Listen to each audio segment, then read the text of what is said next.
let's talk about mercy. Mercy is one of those church words, maybe I would say definitely top 10, arguably in the top 5, right up there with justification and grace. And speaking of grace, I always think of mercy and grace as being related. Grace, I've heard a definition that it's receiving that which you don't deserve. Not like an unjust parking ticket or something like that. Mercy is similar. It's not receiving that which you do deserve. So for instance, I was on vacation a couple weeks ago. I was in Michigan. There was a lot of construction, new area. I was trying to turn left in a construction area. People were honking at me. I was confused. I turned left. Police officer comes behind me, pulls me over. Doesn't give me a ticket. That was a mercy to me. You could tell. I was confused. I was in the wrong. Definitely. I went back. There was a sign. I didn't see it. But he showed me mercy and didn't give it to me. One of the best stories, I think, for illustrating mercy in the Bible is in Matthew 18. It's the parable of the unforgiving servant. Maybe you've heard it before. Peter is asking Jesus, how many times am I supposed to forgive my brother? And so he gives a huge number for him. 7 times? And he was way off.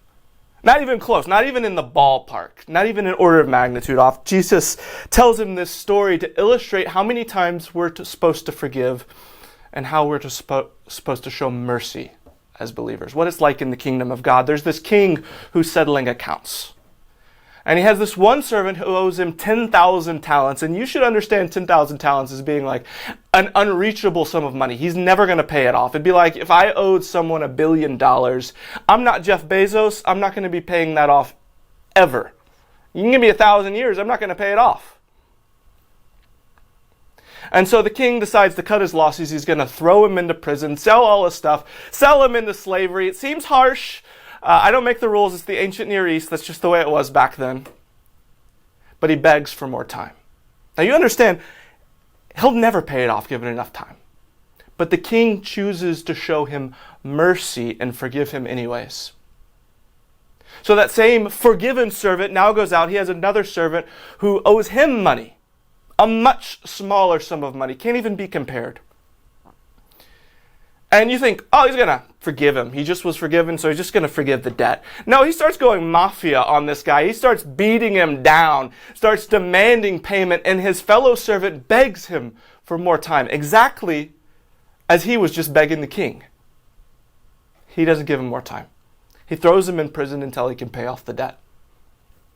Well, word eventually reaches the king, and the king is angered and brings that servant in before him and says, shouldn't you have shown mercy on your fellow servant as I showed mercy on you? And the point of the story is obvious. This servant has been forgiven much, and so he should forgive much. He has been shown great mercy, and so he should show great mercy. Remember, you can't even compare the two sums. It's kind of on the nose for us, so much so that we lose sight of the fact that mercy is not receiving that which you do deserve. The king would have been well within his right to throw that unforgiving servant in jail immediately in the beginning.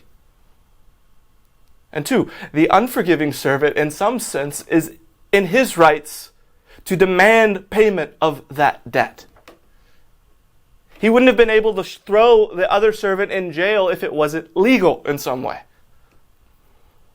And so we look at it and we consider it to be unjust because we see the great amount of forgiveness that he received. And then we move on. All right, well, I'm supposed to forgive much. And we lose sight of the fact that we are all that unforgiving servant who has been forgiven a debt unimaginably huge. This is the mercy of God for us. We owe a great debt that given eternity of working it down wouldn't even get close. We're that servant. People wrong us every day, and we choose to hold on to bitterness and anger against us. Our kids disobey.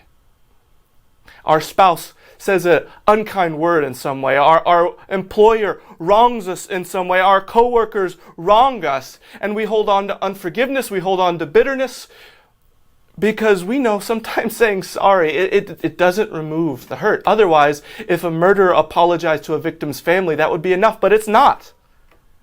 They still go to jail. They still are in prison for life. They still go to death row. And yet what we need to understand about God's mercy is it is a transforming mercy. It's a mercy that while we were still sinners offers us forgiveness. It's a mercy that while we still deserve wrath and punishment, God looks at the wrath and punishment that went to Christ and says, that is enough. That is your punishment. And we're forgiven.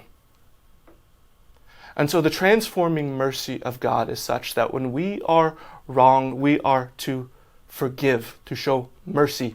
When we have opportunity to mete out wrath, we say, no, God has shown me mercy, and thus I will show mercy too. And that is what mercy is all about.